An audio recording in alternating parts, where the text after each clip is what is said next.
Hello friends, வணக்கம் and welcome to Tamil பங்கு சந்தை. போன வாரம் பாரதி ஏர்டெல் பார்த்தீங்கன்னா ஃபண்ட் ரைஸ் பண்ண போகிறத அப்டேட் பண்ணியிருந்தாங்க.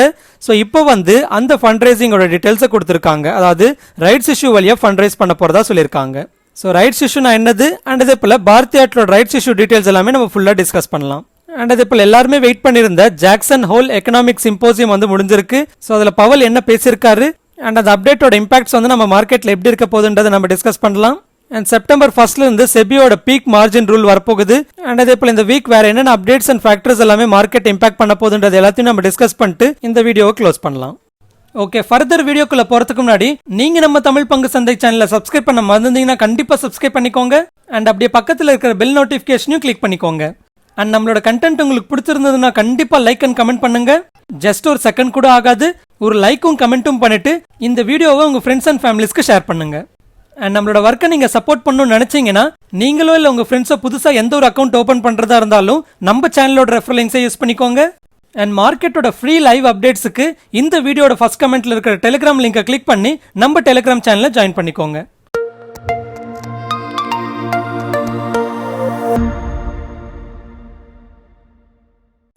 ஓகே, ஃபர்ஸ்ட் ஏர்டெலோட அப்டேட்டை பார்த்துட்டு இந்த வீக்கில் என்னென்ன ஃபேக்டர்ஸ் முக்கியமாக இருக்குன்றதை நம்ம பார்க்கலாம். ஸோ ஏர்டெல் பார்த்தீங்கன்னா போன வாரம் ஃபண்ட் ரைஸ் பண்ண போகிறதா அப்டேட் பண்ணியிருந்தாங்க. அண்ட் அதோட டீட்டெயில்ஸ் இப்போ கொடுத்துருக்காங்க. அதாவது கிட்டத்தட்ட 21,000 crores ரைட்ஸ் இஷ்யூ வழியாக ஃபண்ட் ரைஸ் பண்ண போகிறதா அப்டேட் பண்ணியிருக்காங்க. அதாவது ரைட்ஸ் இஷ்யூன்றது நம்ம சிம்பிளாக புரிஞ்சுக்கணும்னா அந்த கம்பெனியோட எக்ஸிஸ்டிங் ஷேர் ஹோல்டர்ஸ்க்கு அந்த கம்பெனியோட ஷேர்ஸை கொஞ்சம் டிஸ்கவுண்டட் ப்ரைஸில் வாங்குறதுக்கு அலோவ் பண்ணுறது தான் ரைட்ஸ் இஷ்யூன்னு சொல்லுவாங்க. ஸோ இப்படி எக்ஸிஸ்டிங் ஷேர் ஹோல்டர்ஸ் அந்த கம்பெனியோட ஷேர்ஸை வாங்குறதுனால கம்பெனி ஃபண்ட் ரைஸ் பண்ண முடியும். அண்ட் பாரதி ஏர்டெல் கம்பெனி எந்த பிரைஸில் ரைட்ஸ் இஷ்யூ ப்ரொவைட் பண்ண போகிறதா சொல்லியிருக்காங்கன்னா 535 rupees per ஷேர்னு சொல்லியிருக்காங்க. இப்போ ஏர்டெலோட கரண்ட் மார்க்கெட் ப்ரைஸ் பார்த்தீங்கன்னா அரௌண்ட் 595 rupees இருக்கு.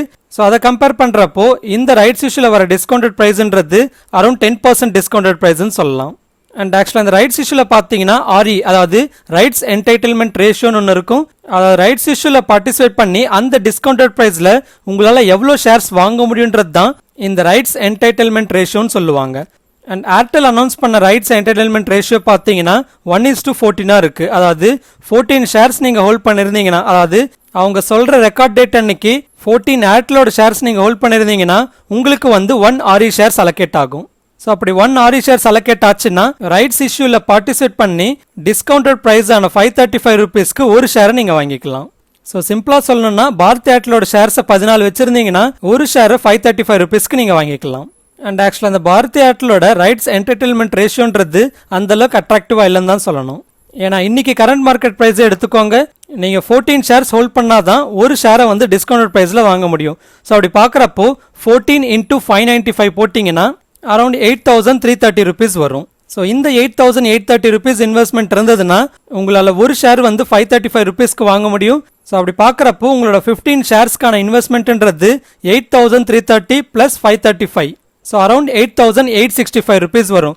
ஸோ இதை டிவைட் பை 5 பண்ணிங்கன்னா அரௌண்ட் 591 rupees வருது. அண்ட் இந்த ஆவரேஜ் ப்ரைஸ்ன்றது கரண்ட் மார்க்கெட் ப்ரைஸை கம்பேர் பண்ணுறப்போ அரௌண்ட் 4 rupees தான் டிஸ்கவுண்டட்ல இருக்குது. ஆனால் பாரதி ஏர்டெல் சொன்ன இந்த ரைட்ஸ் இஷ்யூவில் ஒரு பெனிஃபிட் இருக்குது. அதாவது இந்த ரைட்ஸ் இஷ்யூவில் பார்ட்டிசிபேட் பண்ணி நீங்கள் ஒரு ஷேரை வாங்குறதுக்கான பேமெண்ட், அதாவது 535 rupeesக்கு பேமெண்ட் பண்ணுறத இன்ஸ்டால்மெண்ட்டில் கட்டினா போதும்னு சொல்லியிருக்காங்க.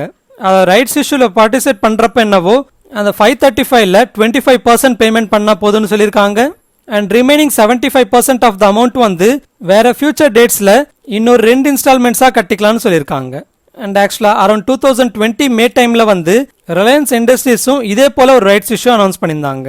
அண்ட் அந்த ரைட்ஸ் இஷ்யூட லாஸ்ட் பேமெண்ட்ன்றது இந்த நவம்பரில் இருக்கும்னு நினைக்கிறேன். அண்ட் இந்த பாரதி ஏர்டெலோட ரைட்ஸ் இஷ்யூவில் இன்னொரு பாசிட்டிவ் அப்டேட் என்னென்னு பார்க்குறப்போ ஏர்டெலோட ப்ரமோட்டர்ஸும் இந்த ரைட்ஸ் இஷ்யூவில் ஃபுல்லாக பார்ட்டிசிபேட் பண்ண போகிறதா சொல்லியிருக்காங்க. அண்ட் ஈவன் வேற ஏதாவது ஷேர் ஹோல்டர்ஸ் அவங்களோட என்டைட்டில்மெண்ட்டை சப்ஸ்கிரைப் பண்ணலன்னா அந்த போர்ஷனுக்கும் ப்ரமோட்டர்ஸே சப்ஸ்கிரைப் பண்ணிக்க போகிறதா சொல்லியிருக்காங்க. அண்ட் ஓவராலாக நான் இந்த ரைட்ஸ் இஷ்யூவில் பார்ட்டிசிபேட் பண்ண போகிறேன்னு கேட்டிங்கன்னா எனக்கு என்னவோ இந்த ரைட்ஸ் இஷ்யூன்றது அந்தளவுக்கு அட்ராக்டிவாக இல்லை. அண்ட் ஈவன் நான் பாரதி ஏர்டெலோட ஷேர்ஸையும் ஹோல்ட் பண்ணல. ஸோ நான் இதில் பார்ட்டிசிபேட் பண்ண போகிறதில்ல. ஆனால் நீங்கள் அவங்களோட ஷேர்ஸை அவங்க சொல்கிற ரெக்கார்ட் டேட் அன்னைக்கு ஹோல்ட் பண்ணியிருந்தீங்கன்னா உங்களுக்கு RE ஷேர்ஸ்ன்றது ஆட்டோமேட்டிக்காகவே அலோகேட் ஆகிடும். ஸோ அப்போ உங்களுக்கு 2 ஆப்ஷன் இருக்கும். ஒன்று, அந்த RE ஷேர்ஸ் அப்படியே ஹோல்ட் பண்ணி எவ்வளோ RE ஷேர்ஸ் இருக்கோ அவ்வளோ ஷேர்ஸை நீங்கள் ரைட்ஸ் இஷ்யூவில் பார்ட்டிசிபேட் பண்ணி டிஸ்கவுண்டட் ப்ரைஸில் வாங்கிக்கலாம். அண்ட் ரெண்டாவது ஆப்ஷன் வந்து ரைட்ஸ் இஷ்யூல பார்ட்டிசிபேட் பண்ண வேணாம்னு நினைச்சீங்கன்னா, அதாவது டிஸ்கவுண்டட் பிரைஸ்ல அடிஷனல் ஷேர்ஸை வாங்க வேணாம்னு நினைச்சீங்கன்னா உங்களுக்கு அலோகேட் ஆகிற ஆரி ஷேர்ஸை மார்க்கெட்லேயே செல் பண்ணிக்கணும். அண்ட் கம்பெனி வந்து இந்த ரைட்ஸ் இஷ்யூக்கு எலிஜிபிள் ஆகிறதுக்கான ரெக்கார்ட் டேட்டை இன்னும் இன்ஃபார்ம் பண்ணல. அண்ட் ஏர்டெல் ரிலேட்டடாக இன்னொரு அப்டேட் பார்த்தீங்கன்னா சோர்சஸ் கிட்டேருந்து வந்திருக்கு. ஸோ அந்த அப்டேட் என்னன்னு பார்க்குறப்போ கூகுள் கம்பெனி வந்து ஏர்டெல்ல thousands of crores இன்வெஸ்ட் பண்ண போகிறதா சோர்சஸ் கிட்டேருந்து அப்டேட் வந்திருக்கு. ஆக்சுவலாக ஆஸ் எ டிஸ்க்ளைமர் இது சோர்சஸ் கிட்டேருந்து வந்த அப்டேட்னு சொல்லியிருக்கேன். ஸோ இந்த நியூஸ்ன்றது ஒன்று அஃபிஷியலாக கன்ஃபார்ம் ஆகலாம், இல்லை இந்த டீல் வந்து ட்ராப்பும் ஆகலாம், இல்லை இந்த டீல்ன்றது வெறும் ரூமராகவும் இருந்திருக்கலாம். அண்ட் ஆக்சுவலாக இன்னொரு அப்டேட் பார்த்தீங்கன்னா கூகுள் வந்து ஆல்ரெடி ஜியோ பிளாட்ஃபார்மில் கிட்டத்தட்ட 34,000 crores இன்வெஸ்ட் பண்ணியிருக்காங்க. ஸோ இப்படி கூகுள் வந்து ஆல்ரெடி ஜியோவில் இன்வெஸ்ட் பண்ணதுனால ஜியோவோட ரைவல் கம்பெனிஸான வோடஃபோன் ஐடியாவோ இல்லை பாரத் ஏர்டெல்லையோ கூகுள் இன்வெஸ்ட்மெண்ட் பண்ணுறதுக்கு ரெஸ்ட்ரிக்ஷன்ஸும் இருக்கலாம். எனிவே இந்த சோர்சஸ் அப்டேட் வந்து அஃபிஷியலாக கன்ஃபார்ம் ஆச்சுன்னா அது பாரத் ஏர்டெலுக்கு ரொம்பவே பாசிட்டிவாக இருக்கும். ஓகே, அடுத்து இந்த வாரம் மார்க்கெட்டில் என்னென்ன முக்கியமான ஃபேக்டர்ஸ் இருக்குது அண்ட் மார்க்கெட் எப்படி ரியாக்ட் ஆகிறதுக்கு வாய்ப்பு இருக்குன்றது எல்லாத்தையும் நம்ம டிஸ்கஸ் பண்ணலாம். ஸோ ஃபஸ்ட்டு பார்த்தீங்கன்னா மார்க்கெட் வந்து ஜாக்சன் ஹோல் எக்கனாமிக் சிம்போசியமில் யூஎஸோட ஃபெட் சேர்மனோட பவலோட ஸ்டேட்மெண்ட்டுக்கு ரியாக்ட் ஆகும். ஸோ ஃபர்ஸ்ட் அவரோட ஸ்டேட்மெண்ட் என்னென்னு பார்க்குறப்போ, அதாவது டேப்பரிங் ரிலேட்டடாக ஸ்டேட்மெண்ட் என்னென்னு பார்க்குறப்போ டேப்பரிங் வந்து இந்த இயரில் இருக்கும்னு சொல்லியிருக்காரு. So mostly end of the இயரில் இருக்கும்ன்ற எக்ஸ்பெக்டேஷன் இருக்குது. ஆனால் அவர் இந்த இயர் டேப்பரிங் இருக்கும்னு சொன்னப்பவே டேப்பரிங் இருக்கும்னு சொன்னதுனாலே இன்ட்ரெஸ்ட் ரேட் ஹைக்கும் இப்போவே இருக்குன்ற எக்ஸ்பெக்டேஷனுக்கு போயிடாதீங்கன்ற மாதிரி கமெண்ட் பண்ணியிருந்தாரு. ஸோ ஆஸ் எக்ஸ்பெக்டட் டேப்பரிங் இந்த வருஷம் இருந்தாலும் இன்ட்ரெஸ்ட் ரேட் ஹைக் என்னவோ இப்போதைக்கு இல்லைன்னு சொன்னதுனால மார்க்கெட் இது ஓரளவுக்கு பாசிட்டிவாக எடுத்துக்கிட்டு இருக்கு. ஸோ இதனால ஃப்ரைடே எண்ட் ஆஃப் த டே பார்த்தீங்கன்னா யூஎஸ் மார்க்கெட்ஸ் எல்லாமே ரொம்பவே பாசிட்டிவ் ரியாக்ட் ஆயிருந்தது. அண்ட் இது ப்ளஸ் சிங்கப்பூர் SGX நிஃப்டியும் பார்த்தீங்கன்னா அரௌண்ட் 120 பாயிண்ட்ஸ்க்கு ரைஸ் ஆயிருக்கு. ஓகே, அடுத்து டியூஸ்டே பார்த்தீங்கன்னா நம்ம இந்தியாவோட ஜிடிபி டேட்டா வரும், அதாவது இந்த ஃபினான்ஷியல் இயரோட Q1 ஜிடிபி டேட்டா வரும். அண்ட் ஆக்சுவலாக இந்த Q1ஓட ஜிடிபி டேட்டான்றது ரொம்பவே பாசிட்டிவாக இருக்கிறதுக்கு தான் வாய்ப்பு இருக்குது. ஏன்னா போன வருஷம் Q1ல ஜிடிபி டேட்டான்றது கம்மியாக இருந்ததுனால இந்த வருஷத்தோட Q1 ஜிடிபி டேட்டான்றது ரொம்பவே பாசிட்டிவாக இருக்கிற மாதிரி இருக்கும். அண்ட் RBI வந்து இந்த Q1ஓட ஜிடிபி growth அரௌண்ட் 21.4% இருக்கும்னு ப்ரொஜெக்ட் பண்ணியிருந்தாங்க. அண்ட் அதுவே இந்த என்டையர் ஃபினான்ஷியல் இயரோட ஜிடிபி growthன்றது அரௌண்ட் 9.5% இருக்கும்னு ஃபோர்காஸ்ட் பண்ணியிருக்காங்க. ஓகே, அடுத்து இந்த வாரம் ஆட்டோ ஸ்டாக்ஸ் எல்லாமே ஓரளவுக்கு ஃபோக்கஸில் இருக்கும். ஏன்னா ஆட்டோ கம்பெனிஸ் எல்லாமே இந்த ஆகஸ்ட் மந்தோட ஆட்டோ சேல்ஸ் டேட்டாவை ரிலீஸ் பண்ணுவாங்க.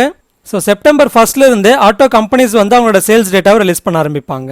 அண்ட் மோஸ்ட்லி ஆகஸ்ட்ல வந்து ஓரளவுக்கு ரிலாக்ஸேஷன்லாம் லிஃப்ட் பண்ணதுனால சேல்ஸ்ன்றது ஓரளவுக்கு பெட்டராக இருக்கும்னு எக்ஸ்பெக்டேஷன்ஸ் இருக்குது. அண்ட் ஈவன் அடுத்தடுத்து ஃபெஸ்டிவல் சீசன் வரப்போகிறதுன்றதுனால சேல்ஸ் இன்னும் ஓரளவுக்கு ரெக்கவரி ஆகிறதுக்கு தான் வாய்ப்பு இருக்குது.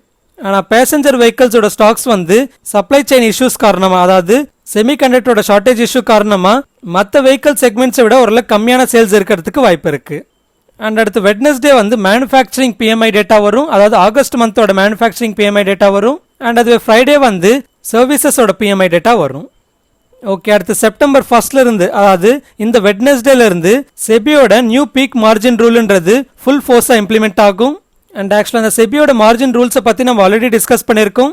அதை நீங்கள் டீட்டெயில்டாக புரிஞ்சுக்கணும்னு நினச்சிங்கன்னா நம்ம சேனலோட செபி ரூல்ஸ்ன்ற பிளேலிஸ்ட்டில் இருக்கிற வீடியோஸை பாருங்கள். அண்ட் ஓவராலாக ஒரு புது வீடியோவே டெடிக்கேட்டடாக வேணும்னு நினச்சிங்கன்னா கமெண்ட்டில் சொல்லுங்கள்.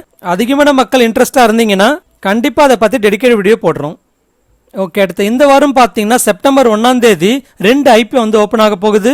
ஸோ ஒன்று வந்து ஸ்பெஷாலிட்டி கெமிக்கல்ஸ் கம்பெனியான அமி ஆர்கானிக்ஸ் அண்ட் இன்னொன்று வந்து டயக்னோஸ்டிக் செயின் ஆப்ரேட்டரான விஜயா டயக்னோஸ்டிக் சென்டர். அண்ட் இந்த 2 IPOவும் சப்ஸ்கிரிப்ஷனுக்கு வெட்னஸ்டே ஓப்பன் ஆகி ஃப்ரைடே க்ளோஸ் ஆகும். அண்ட் இந்த IPOட டெடிக்கேட்டட் வீடியோஸும் நம்ம சேனலில் கமிங் டேஸில் அப்லோட் பண்ணுறோம். ஓகே, அடுத்து FIS அண்ட் DIS டேட்டான்னு பார்க்குறப்போ லாஸ்ட் என்டையர் வீக்கில் FIS பார்த்தீங்கன்னா கிட்டத்தட்ட 6,833 crores நெட் செல்லிங் பண்ணியிருந்தாங்க. அண்ட் அதுவே லாஸ்ட் என்டையர் வீக்கில் DIS பார்த்தீங்கன்னா அரௌண்ட் 6,382 crores நெட் பையிங் பண்ணியிருந்தாங்க. அண்ட் அதே போல் இது வரைக்கும் இந்த என்டையர் மந்தில் பார்த்தீங்கன்னா FIS வந்து கிட்டத்தட்ட 7,652 crores நெட் செல்லிங் பண்ணியிருக்காங்க. அண்ட் அதுவே DIS வந்து 8,078 crores நெட் பையிங் பண்ணியிருக்காங்க. ஓகே, அடுத்து நம்ம இந்தியாவோட கோவிட் சுச்சுவேஷன் பார்க்குறப்போ லாஸ்ட் 24 ஹவர்ஸில் கிட்டத்தட்ட 45,000 நியூ கேசஸ் வந்து ரிப்போர்ட் ஆயிருக்கு. அண்ட் ஆக்சுவலாக ரீசெண்ட் டேஸில் கேரளா அண்ட் மகாராஷ்டிராவோட கான்ட்ரிபியூஷனால இந்த டெய்லி கேசஸ் வந்து கொஞ்சம் அதிகமாயிட்டு இருக்கு. அண்ட் இதனால இந்த ஸ்டேட்ஸில் லாக்டவுன் ரெஸ்ட்ரிக்ஷன்ஸ்ன்றது ஃபெஸ்டிவல் சீசன்லையும் கண்டினியூ ஆகுமோன்ற ஃபியர் இருக்கு. அண்ட் அது ரெக்கவர்ட் கேசஸ்ன்னு பார்க்குறப்போ லாஸ்ட் 24 ஹவர்ஸில் அரௌண்ட் 35,000 கேசஸாக இருக்குது. அண்ட் அதுவே டோட்டல் ஆக்டிவ் கேசஸ்ன்னு பார்க்குறப்போ அரௌண்ட் 3.69 lakh கேசஸாக இருக்குது. அண்ட் நம்ம இந்தியாவில் டோட்டல் வேக்சினேஷன்ஸ் பார்த்தீங்கன்னா அரௌண்ட் 63 crores தாண்டிக்கிட்டு இருக்கு. ஓகே, அடுத்து நாளைக்கு நம்ம கவனிக்க வேண்டிய நிஃப்டி அண்ட் பேங்க் நிஃப்டியோட சப்போர்ட் அண்ட் ரெசிஸ்டன்ஸ் லெவல்ஸை பார்க்கலாம். நிஃப்டியோட இமீடியட் சப்போர்ட்னு பார்க்குறப்போ 16,600ல பார்க்குறேன். அண்ட் அது ரெசிஸ்டன்ஸ் பார்த்தீங்கன்னா 16,800ல பார்க்குறேன். அண்ட் அது பேங்க் நிஃப்டியோட சப்போர்ட்னு பார்க்குறப்போ 35,410ல பார்க்குறேன். அண்ட் அது ரெசிஸ்டன்ஸ் வந்து 36,230ல பார்க்குறேன். அடுத்து இந்த வாரம் எக்ஸ்பைரி ஆகிற நிஃப்டியோட ஆப்ஷன் செயின் பார்க்குறப்போ கால் ஆப்ஷன் சைடில் அதிகமான ஓப்பன் இன்ட்ரெஸ்ட் வந்து 17,000 ஸ்ட்ரைக் ப்ரைஸில் பில்டாக இருக்குது. அண்ட் அது புட் ஆப்ஷன் சைடில் அதிகமான ஓப்பன் இன்ட்ரெஸ்ட் வந்து 16,600 ஸ்ட்ரைக் ப்ரைஸில் பில்டாக இருக்குது. ஆனால் இதே 16,600 ஸ்ட்ரைக் ப்ரைஸில் கால் ஆப்ஷன் சைட்லையும் ஓரளவுக்கு அதிகமான ஓப்பன் இன்ட்ரெஸ்ட் பில்ட் ஆனதுனால புட் ஆப்ஷன் சைடில் இருக்கிற அடுத்த அதிகமான ஓப்பன் இன்ட்ரெஸ்டான 16,500ன்றது ஒரு நல்ல சப்போர்ட்டாக பார்க்கலாம். ஸோ இதோட டேட்டா படி பார்க்குறப்போ இந்த வாரம் நிஃப்டியோட எக்ஸ்பைரி ரேஞ்ச் வந்து அரௌண்ட் 16,500லேருந்து 17,000க்குள்ளே இருக்கும்னு எதிர்பார்க்கலாம். ஸோ இது ஃப்ரெண்ட்ஸ் ஃபைனலி நம்ம வீடியோ. ஸ்டாக் மார்க்கெட் ரிலேட்டடாக லேட்டஸ்ட் அப்டேட்ஸ் வேணும்னா டிஸ்கிரிப்ஷன் ஆர் ஃபர்ஸ்ட் கமெண்ட்ல இருக்கிற டெலிகிராம் லிங்கை கிளிக் பண்ணி டெலிகிராம் சேனலை ஜாயின் பண்ணிக்கோங்க. இந்த கண்டென்ட் உங்களுக்கு பிடிச்சிருந்ததுன்னா கண்டிப்பாக லைக் பண்ணுங்க, அப்படியே உங்கள் ஃப்ரெண்ட்ஸ் அண்ட் ஃபேமிலிஸ்க்கும் ஷேர் பண்ணுங்க. அண்ட் அப்படியே இந்த வீடியோ ரிலேட்டடாக எந்த ஒரு கமெண்ட்டாக இருந்தாலும் பண்ணுங்க. ஈவன் சூப்பராக இருக்கு, நல்லா இருக்கு, செம்மையா இருக்குன்னு கூட கமெண்ட் பண்ணுங்க. அண்ட் நம்மளோட சேனலை நீங்க சப்ஸ்கிரைப் பண்ணாம பார்க்குறீங்கன்னா கண்டிப்பாக சப்ஸ்கிரைப் பண்ணிக்கோங்க.